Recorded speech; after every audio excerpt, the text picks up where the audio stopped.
Hello, today I have 6 books to recommend to you, and the way this video is going to work is if you liked this book, you will like this book, and I'm going to recommend books based off of other ones that you might like or have enjoyed. And the good thing about this is that if you like either of the ones, you'll like the others. So it's like double the recommendations. It's basically 12 book recommendations for you to read because I did enjoy all of these. So that's really fun. But in more important news, I'm wearing my Eras Tour quarter zip. It says the Eras Tour, it says Taylor Swift, and it has all the Taylors on the back. I don't know if you can even see it, but that was the important thing about this video. So now that we are over that, hello, my name is Andrea. Welcome to the video. If you haven't, you should subscribe, like, comment, stick around because we have fun here. But let's just go ahead and jump right in and get talking about if you like this book, you're gonna like this one. Also, I have a mixture. I have some fantasy,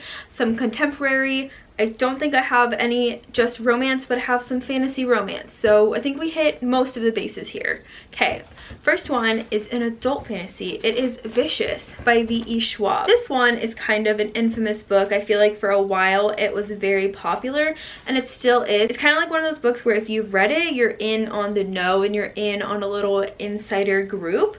And in this book we follow Victor and Eli, who are college roommates, and they both have this thirst for knowledge and experimenting and science, and they really just egg each other on. And so when I give you these recs, some of them are going to be because the plots are similar, some of them are going to be because the characters are similar, but some of them, like this one, is going to be because the tone is similar to the next book that I'm going to recommend, that if you like this, you'll like the other one. Something really cool about this book though, before I move on, is that in this book, Victor and Eli learn through near-death experiences people have the possibility to gain supernatural abilities. And so it's really mixing the magical realism, it's really mixing in some fantastical elements that you don't think could happen in the real world, but this book makes you think, well, what if it did and what if it could? And as you can tell by the cover, it's more of a somber tone with the near-death experience thing going on. It's a very serious book. There's not too much humor or comedic relief just for the sake of it. There's not a lot of fluffy scenes just because, things like that. So because of that, I would say if you like Vicious by V.E. Schwab, you would like If We Were Villains by M.L. Rio. And this is kind of crossing genres, but the tone is very similar. I feel like you can even tell just by how they look and how they're marketed. They are kind of similar in tone. This one is of course more of a mystery and more of a murder mystery because it's centered around a group of friends who go to a college or a university where they study Shakespeare is one of the biggest things, and they all study Shakespeare and they all like plays and they're all very dramatic, but it's more serious. It's also not a fluffy book or anything like that. And when someone dies, all of the rest of them, all of the rest of the friend group has secrets, and everybody knows different bits of details on the events that happen when one of them died. The book is told in kind of an interview-esque style where the main character is kind of confessing and retelling the story from when they were young and when these events took place, but then we do get thrown in directly into the past and you're in the scenes and you're in the setup of what happened. And again, the fact that they're just all Shakespearean, they all like the drama, it just makes this book in tone very interesting. And it's one of the very few, if not the only, mystery that I actually enjoy and that I would read again and that I would recommend. So if you like Vicious, you'll like If We Were Villains. Next up is Dance of Thieves by Mary E. Pearson. This book has become really popular recently within the last year on TikTok, and I'm not exactly sure why, but it still was very good. It's a young adult fantasy. It follows this main character. She is a thief, and the part of this that I want to say is why you would like the next book is because in this one there is a big rivalry slash enemies to lovers thing going on, and really it's more of the main character has to work together, thrown in, forced to work with somebody that she hates and she does not want to be with. And ultimately both of these characters are just trying to survive and trying to help their own people and the kingdom for their own reasons. But if you'd like Dance of Thieves, you will like Silver in the Bone by Alexandra Bracken. This book just came out in April. It is very good. It's her newest book, her newest fantasy. It's the first one in a new fantasy series. And in Silver in the Bone, we are following a almost retelling of King Arthur, that legend, but it has a big twist and it's a lot different, and I usually don't like King Arthur retellings, but I loved Silver in the Bone. One of the things about Silver in the Bone is that the main character also has to work with somebody that she A, doesn't trust, B, doesn't like, and C, doesn't like her back, and they've always had a rough relationship and they've always had this dislike in between them, and then they are both trying to find this ring for their own gain, their own reasons, but they do need each other, and along with them too, they also have like a ragtag group of other people, of friends that also are working towards the same thing, but all for their own reasons. And so because of that, I feel like those two tropes are very similar and they both bring out the same kind of scene and the same trope. And so if you liked Dance of Thieves, I think you would like Silver in the Bone, and just in general, you should read Silver in the Bone because it was a very good fantasy. Next, I don't know if I'm going to be doing the people justice or if I'm steering people very wrong, but I'm here for it either way. So if you like A Court of Mist and Fury, I think that you would very much enjoy These Infinite Threads by Tahereh Mafi. Now, these are both the second book in series, and in both of these books, we are introduced to a new character and we learn about this new character who we did see in the first one, but we learn a lot more about that character and what spurs this, you know, new type of relationships with the main character. And if you're picking up what I'm putting down, if you've read ACOTAR, you've read A Court of Mist and Fury, you know, you can probably guess what I'm saying. In These Infinite Threads, we are following Alisaie and Kamran, who are kind of withholding information from each other. And Alisaie is the lost queen to Asian kingdom, and people are waiting for her return. People want her, but she wants to live a quiet life. She doesn't want everything that she is destined to become and prophesize to have and inherit. And Kamran is supposed to kill Alisaie, find her and kill her. So that's how the first one goes. And then in this one, it takes a turn, and this entire book takes place within like 2 days, and then we get to meet the other character and just a lot of things about him unfolds, and now I'm confused. And so if you like Court of Mist and Fury, you will like These Infinite Threads. Trust me, I need somebody else to back me up on this. I need somebody who has read both of these because this has been in my brain since I read this one and I cannot get it out of my brain, and I need somebody else to talk about this with. Please let me know if you agree, if you read both of these. Next up, let's talk about Daisy Jones and the Six by Taylor Jenkins Reid, which is right now really popular because the show had just came out on Hulu? Prime Video, one of those. But Daisy Jones and the Six is of course written in an interview style, and we are following this 70s rock band called Daisy Jones and the Six. We're just learning about all the details of their lives on tour, and all the different interpersonal drama and relationships that were going on, and all of the drug abuse that they did, and a lot of things like that.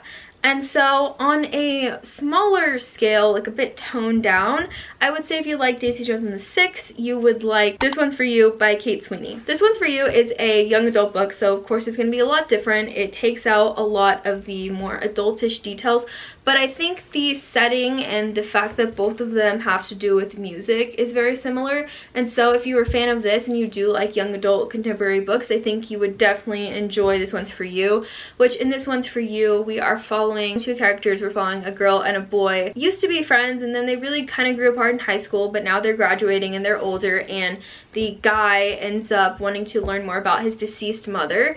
And she was in a band when she was alive, and this band is having a reunion tour, and he decides he is going to go because he wants to feel a little bit closer to his mother. And so he sets out to go on this tour, and it involves our main girl, and she says yes to going, and they're both figuring out a lot of shit about their lives and how they had a fallout and just everything that's going on and all the crappy situations and all the things that life has dealt them. They kind of unpack it on this road trip, going and seeing that his mother's old band, and they are a rock band, and I feel like these have very similar themes, and I think it's really cool. And of course, again, adult and YA are going to be different. I still think they reminded me of each other, and ultimately if you like Daisy Jones and the Six, you will like This One's For You. Okay, moving along on my list, I have The Way I Used to Be by Amber Smith. This one is a young adult contemporary book. It deals with a lot of important topics and is a bit more deep. So in this one of the biggest themes in this book is sexual assault. So know that going going into it, know that going into what I am recommending to you right now. But in this one, we're following Eden, who is assaulted by her brother's best friend, and we're going through all of her high school years and how the sexual assault has implicated the rest of her actions throughout high school, and how it's changed her as a person and as a girl and as somebody growing up into adulthood. And these type of books are very informational, and I think important for young girls who might be going through this in high school or in middle school or at those ages, to understand that there is an avenue where you can talk about it, and it's not something you have to be ashamed of. It's not something you have to hide and keep secret, locked in you forever. I think just having that avenue, like I said, to have this information out there and feel less alone is so important to young girls everywhere. If you like what this book does and you like that it handles that topic in such a good way, like this book is very well written and handles it so carefully. So if you like The Way I Used to Be, you will like Ever Since by Elena Bruzas. Ever Since comes out on May 23rd, 2023, so it may not be out yet at the time that I'm speaking it. I got it as an advanced reader copy, but I did want to mention it because I recently finished it and it was just such a good book. I gave it 5 stars. It was really amazing. In Ever Since, we're following a girl named Virginia who has been sexually assaulted as a child. So not only does it deal with sexual assault and rape, it also deals with child molestation, child grooming, things like that. It's also a bit more gritty in that it goes into more details of the assault, but it's ultimately going over how Virginia is dealing with these things and how she parties, she has a lot of sex, she drinks a lot, she does drugs, and all of these things are not just because she wants to be the party girl, but because she doesn't know how to be anything else, and she just has never known how to speak up. And she also has a friend group who is very close. It is a book that has a girlfriend group. There's 5 of them. This book also has a lot of representation. Like, it has a lesbian couple, it has a trans character, and so Virginia sees what has happened to her possibly being something that is happening to a young girl that she knows in her life and that she wants to prevent. And that is the main thing about the book. We're exploring how it's affected her, and through this avenue of her realizing what could happen to someone else, she is dealing with the trauma and being able to maybe overcome it. Definitely The Way I Used to Be, very similar. If you liked it, if you read it and you want to read something else like it, read Ever Since by Elena Bruzas when it comes out. Okay, my last book rec, and hopefully picking up the mood a little bit here on my channel on your phone screen. If you liked Crave by Tracy Wolff, which is just a totally teenage dramatic boarding school Twilight-esque vampire werewolf book situation, if you like that, then you will like My Roommate is a Vampire. I forgot the author's name, I'm sorry, but this is a new, it's adult because the characters are like 30. It's a romance, basically, and this one's a young adult, but I think the vampire thing is why I think they're similar, because same theme, the vampires, you know?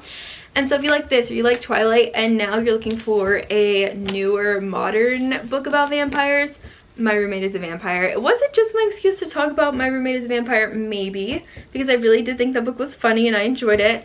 But in My Roommate is a Vampire, the main character is looking for a new place to live. She's looking on Craigslist because she is about to be evicted. She can't afford her rent in Chicago, and she finds this Craigslist ad. It's a perfect location, it's a good price, and so she calls them up, and as you can tell by the title, her roommate may be a vampire, and there may be some blood banks being robbed around town, and there may be some very off things about him, like the fact that he's like, yes, you can move in because I am never awake during the day. My job is at night. I am only awake at night.